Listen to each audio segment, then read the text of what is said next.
Egypt's government and al-Azhar are wrestling each other over control of the country's religious affairs. Its parliament has just narrowly voted down a bill that aimed to strip the country's highest religious authority from control over its most important institution, Dar al-Ifta. It would have meant that decisions and rulings made on all aspects of religious life for more than 90 million Egyptian Muslims would have been placed under the jurisdiction of Egypt's president Abdel Fattah al-Sisi. So what exactly is Dar al-Ifta, and why would the law have spelt the demise of one of the world's oldest academic bodies?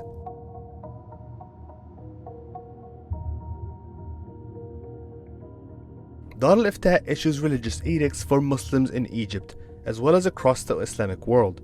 This includes everyday rulings over Muslim life, but also policy decisions like marriage laws, inheritance, and finance.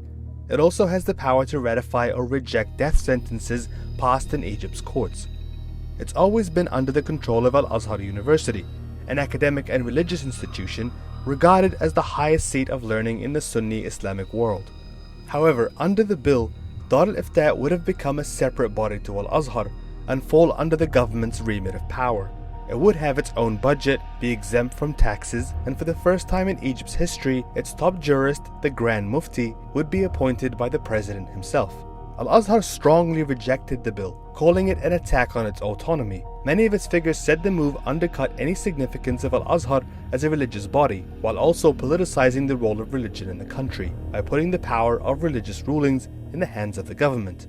The bill passed its first 2 readings in Parliament before being narrowly voted down in August.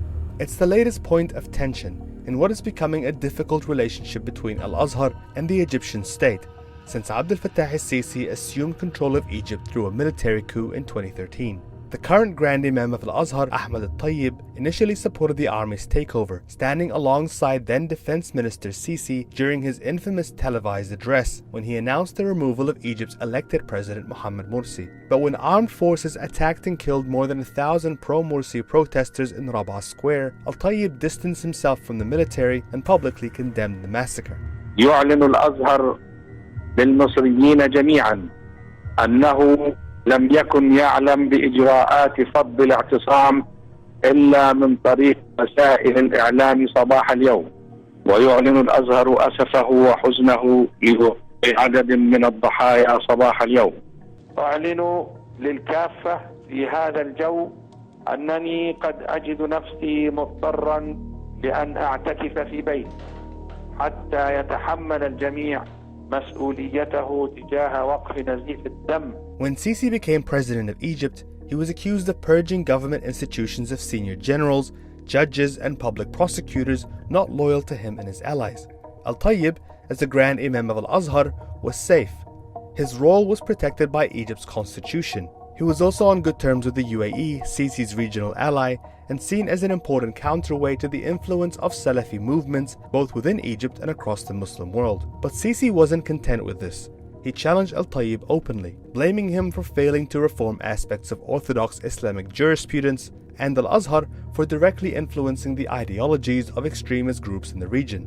مش معقول يكون الفكر اللي احنا بنقدسه ده يدفع بالأمة دي بالكامل إن هي تبقى مصدر للقلق وللخطر والقتل والتدمير في الدنيا كلها. مش ممكن يكون الفكر ده، أنا مش بقول الدين، أنا بقول الفكر ده اللي تم تقديسه نصوص وأفكار تم تقديسها على مئات السنين وأصبح الخروج عليها صعب قوي. وأنا بقول تاني إحنا محتاجين ثورة دينية. هذا ليس تجديدا، هذا إهمال وترك وإعلان يعني الفرقة. أرجوكم ابحثوا عن مشكلة غير التراث وشكرا. Al-Tayyib's outspoken opposition to Sisi's narrative on religious affairs would put him in the crosshairs, and he was often targeted by media outlets with close ties to the government. أنا بقول لشيخ الأزهر للمرة الثانية اتنحى يا أخي يرحمك الله، لو مش قادر وتعبان وعيان وزهقان سيبها لحد تاني، هنموت بسبب سلبيتك. While Sisi didn't have the power to remove al-Tayyib from his post, he dismissed many of his trusted aides, including Sheikh Abbas Shoman and al-Azhar's former legal advisor, Muhammad Abdus Salam.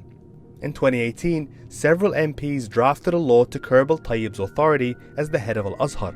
The proposed law aimed to limit his term to 8 years as well as bring in external specialists into the institution's top bodies, namely the Supreme Council, the Council of Senior Scholars, and the Islamic Research Academy.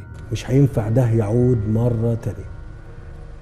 مفيش حاجة اسمها قيادة دينية تبقى موجودة، لأن المفروض إن رئيس الدولة مسؤول عن كل حاجة فيها، حتى دينها.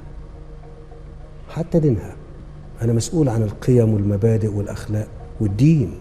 Al-Azhar is one of the last independent bodies in Egypt, but it's one viewed by Egypt's president as a direct obstacle to his vision for a new religious paradigm in the Muslim world. But could a rivalry between the country's most powerful man and its most powerful religious figure spell the end of one of the world's most important Islamic institutions?